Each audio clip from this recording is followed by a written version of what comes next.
I'll give you my kind of first passionate speech, which is that I've been talking incessantly on the speaker circuit around the world about online video in a very excited way, because as somebody who spent 17 years in the traditional advertising business and saw the power of television with sight, sound, motion, and emotion that allows for, I was seeing a huge opportunity to do a lot better job than banner ads do in online video. I was just saying, wow, this is going to be huge. So probably prematurely for some people, I was out there championing the advent of online video and talking about, look, the numbers are going up, it's going to happen, and so on. So that said, my emotional charge about online video, we're going to get to a certain tipping point, a nexus, if you will, where things are going to just really tip over.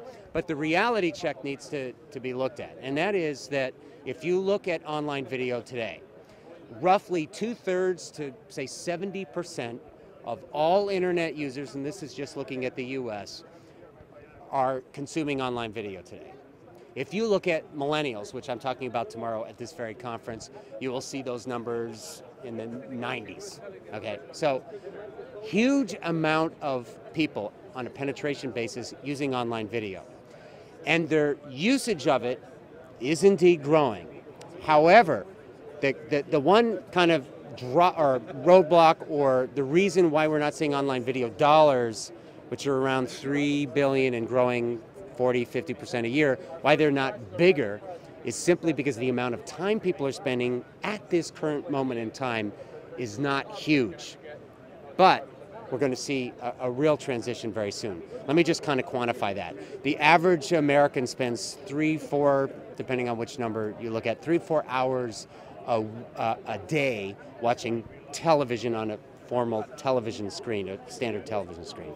But they only spend, depending on which source you're looking at, somewhere between 5 and 10 hours a week, which really what it comes down to is about 10 to 50 minutes a day. So there's a huge gap right now between time spent in the online video environment versus television. But very soon we're going to see this convergence thing happen. And already, you know, in my household we have 4 kids. We've got smartphones, we've got iPads, we've got the big television screen, we've got iMacs and MacBook Airs and all kinds of stuff floating around. And increasingly, everything is going through one device and into the television, and it all becomes one thing. Was that an internet experience or was that a TV experience?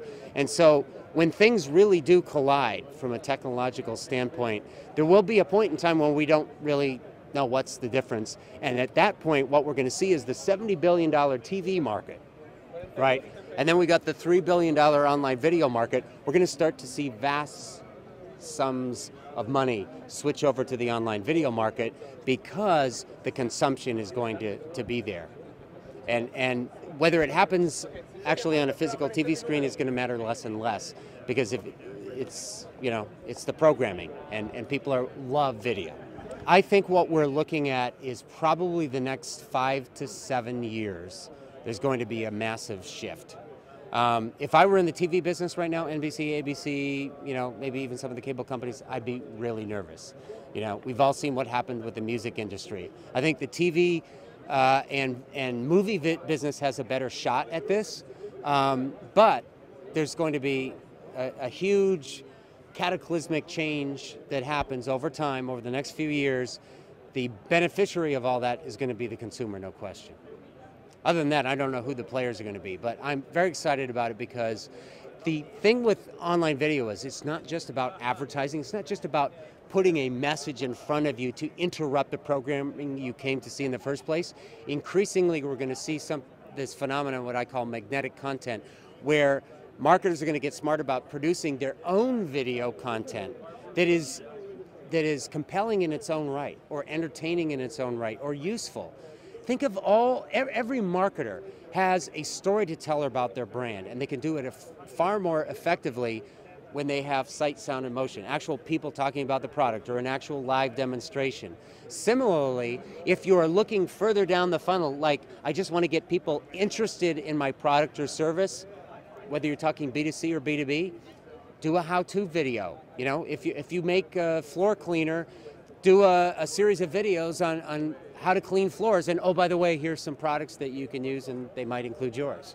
The point is, there are so many wonderful, rich, creative opportunities that can happen in the video market, or the video channel, that doesn't necessarily have to be advertising per se. It can be marketing or just pure content that people come and they gravitate to, and that's why we call it magnetic content.